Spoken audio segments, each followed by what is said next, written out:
What's wrong there, Tails? Can't keep up? Honestly, why do you bother following Sonic?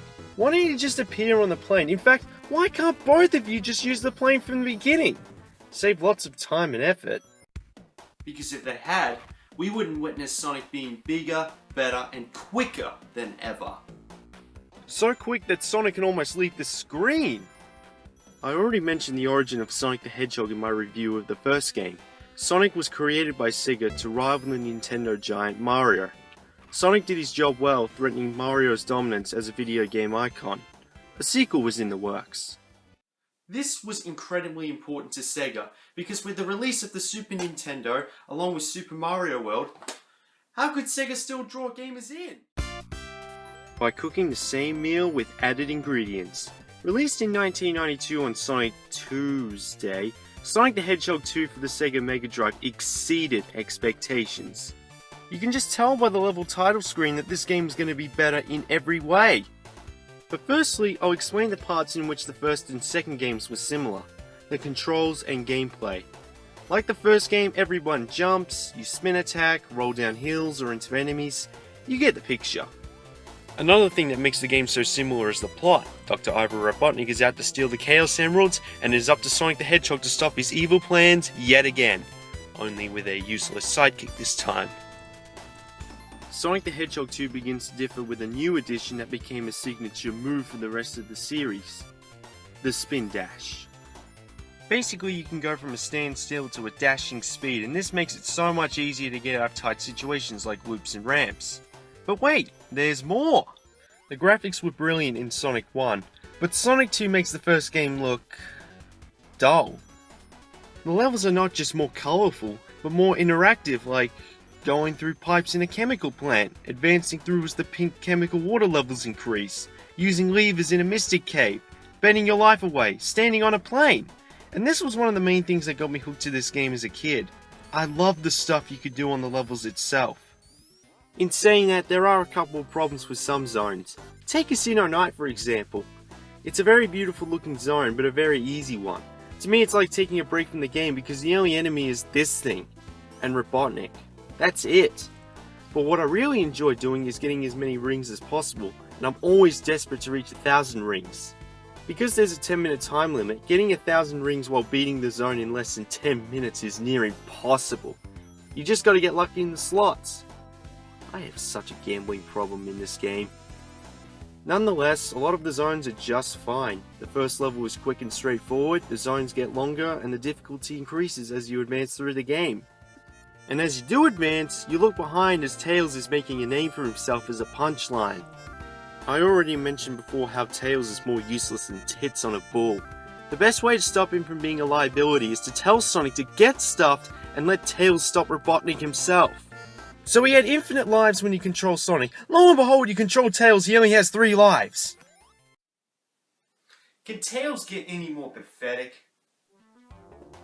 I will say, without him, we wouldn't have 2 players. Yes, there are 2 player options in this game. One where Tails can be controlled on one screen, which doesn't hold that much purpose, and split screen.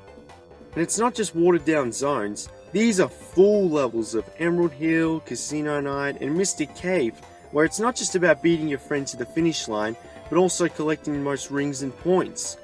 What I don't understand is, why can't they just add all the levels for split screen?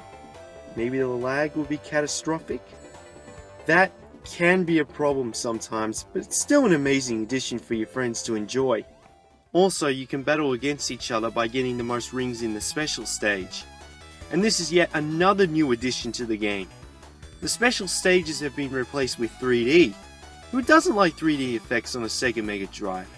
These consist of running on a long half-pipe with rings and bombs scattered in different places. Collect enough rings, you obtain a Chaos Emerald. Collect all of them and this time you get something useful for once.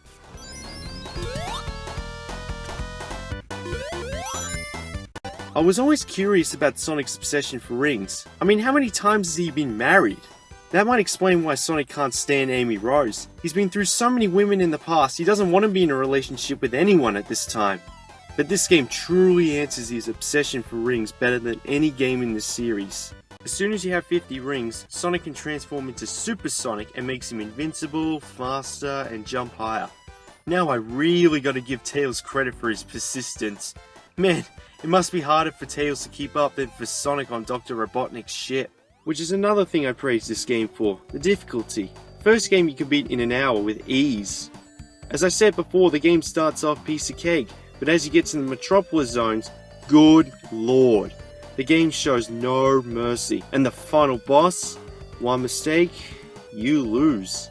Sonic 1 was like that, but the trial, error, and length in Sonic 2 is torture. It's not the hardest boss in the history of gaming, but man, it's frustrating. You really have to hit the perfect spots. This is the most difficult game in the Sonic the Hedgehog series, but for the right reasons. Yeah, I wanted to show you this because it was funny. Higher difficulty requires extra lives. Like Sonic 1, you'll still need to grab a pen and paper to save the high scores, but this time at least, the scoring has a lot more purpose. When you reach 50,000 points, you get an extra life. Even better, if you score 10,000 points at the end of the level, you get to continue, which is a bit too generous. But on the later levels, you'll be glad to have them, because continues aren't unlimited.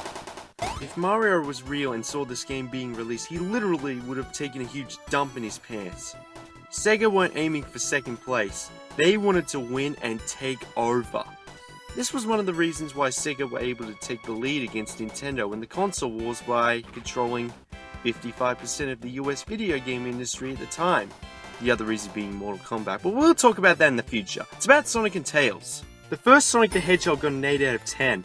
But with the new sidekick, hit blazing speeds from a head start, 2-player split screen, 3D bonus stages, longer and harder gameplay, for the record, this was a huge improvement over the original game. Sega proved that Sonic was no fluke. I'm just gonna get to the point. My rating for Sonic the Hedgehog 2 is a 9.5 out of 10. What? Yep, and the reason for this is because it's the best game on the Sega Mega Drive and the best Sonic the Hedgehog game, only edging out the third game. It was more than just a funky example of 1990s gaming culture, it certified itself in video game history. As usual, thanks for watching guys, and don't forget to click the subscribe button for future videos.